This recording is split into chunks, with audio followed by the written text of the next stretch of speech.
Croeso nôl ato ni nawr. Falle nag yw 5 mlynedd yn amser hynod o hir, ond ym myd y cyfrifiaduron ar we mae e'n oes. Ar mis mae un wefan Gymraeg sy'n ceisio cynnig rhywbeth amgenach i gerddoriaeth canol y ffordd yn dathlu phenblwydd yn 5 mlwydd ddod.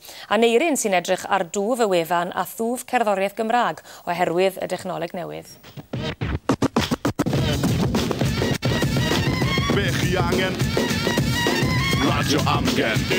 5 mlynedd yn ôl, a fyne dal yn ynghywnau colegol, sefydlwyd Radio Amgen gan agor ein llyged ni'r Cymru bosibiliadau rhyngrwyd. Ond nid gwefan fiwsig canol y ffordd mae honni. Cyflwynydd y gyfres Neb yn Becso Dam ar Radio Cymru yw Lindsay Ann, a thrwy drefnu gigs a'i mynychu nhw, mae hi wedi gweld cryn newid yn y sîn. 5 mlynedd yn ôl, oedd na rhyw fath o lyl yn y sîn mewn ffordd, a dim oherwydd oedd na ddim gerddoriaeth, ond oedd ddim llwyfan i rhoi'r gerddoriaeth na. Oedd ddim gyda ti ecdau brysuri, a ddim gyda ti maes ei hirwyd o bethau. Oedd ddim gymaint yna gigs ar y pryd o bethau. So mewn ffordd oedd angen rhoi llwyfan, a mi oedd rhaglen Johnny R wedi gorffen hefyd, a wedyn cychwynodd Radio Amgen, a oedd yn rhoi llwyfan i fandiau tanddaearol, pethau ddim yn brif ffrwd. Mae un o'r Radio Cymru wedi trio cynnig gwasanaeth amgenach i'w grandawyr drwy gynnig gwasanaethau lleol fel yr un yma ym Mlaenau Ffestiniog. Ond wedi dod mae i gwrdd â'r dyn sefydlodd Radio Amgen. Ar y pryd oedd lot o fiwsig diddorol o gwmpas y lle, oedd pobl anfon lot o bethau atai, a o'n i'n clywed y stwff yma ar y radio. O'n i'n rhedeg label ar y pryd, ond ddim digon arian i ryddhau popeth, yr holl stwff yn ygol ma'n i'n cael, so o'n i'n meddwl, wel ai'r we, achos mae'n gyfrwng lle mae lot o bobl yn gallu clywed y miwsig, so yna beth oedd yr cymhelliad greiddiol. Ag o rywun a fi'n trefnu gigs i rywun sy'n dal i wneud. Yn gorffennol, os ti'n hyrwyddo gig, oedd ti'n dibynnu ar flyers, posteri a felly gael y neges allan i bobl. Erbyn hyn, does dim angen gwneud, allai diwso gwefannau fath o maes curiad, hyd yn oed MySpace.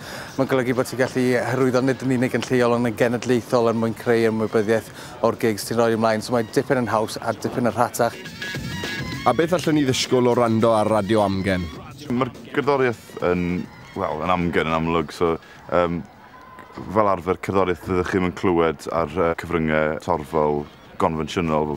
Bod rhyngwyneb yr holl wefan yn Gymraeg, dyn ni'n cael pobl o bob man sy'n byd yn gwrando. A un o'r pethau o'n i wedi bwriadu wneud, a dwi'n meddwl bod ni'n lwyddo ar addau, oedd bod ni'n rhoi cerddoriaeth rhyngwladol allan ar yn sioe ni. Enghraifft, mae'r sioe nesaf yn mynd i fod yn dub o Ffrainc, ond yn y gorffennol, dyn ni wedi gwneud pethau fel sioe rap mewn Ffrangeg, Sbaeneg, Rwsieg, Afghanistani, etc. So, dyn ni'n rhyngwladol yn y ffordd dyn ni'n edrych ar bethau yn bendant. So, be chi angen?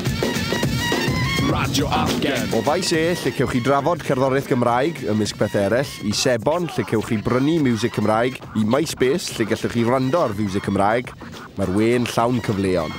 Mae MySpace wedi bod yn ddylanwad mawr. Mae mwy na lai bob un band lle feddwl efo safle gwe MySpace erbyn hyn galluogi nhw roed i cyneuon fyny ar y we, cael cynulleidfa ehangach ar gyfer yr hyn maen nhw'n gwneud. Mae gen o drwy enghraifft gael 17,000 o hits i wrando ar y cerddoriaeth nhw'r MySpace. So basically mae e jyst yn dod â pobl dros y ffin mewn i Gymru a gwrando beth sydd gen i gynnig, a hynna yn rhywbeth tanddaearol hefyd. Yn y 5 mlynedd nesaf, un mynd i ddatblygu eto, a fi'n gobeithio bod Cymru yn mynd i fod yn ganolbwynt i lot o gerddoriaeth tanddaearol, a mae e jyst gobeithio yn mynd i fynd yn gerddoriaeth prif ffrwd mewn ffordd oherwydd bod y mor proffesiynol. Ond delfrydol, byddwn ni'n gwneud rhywbeth llawn amser, falle byddai yn gallu darlledu yn lot mwy aml, a falle hyd yn oed darlledu yn hollol fyw ar y we. Dyna beth sy'n ni'n hoffi gweld. Be chi angen? Radio Amgen. Llwyddiant Radio Amgen fyna yn 5 mlwydd ddod.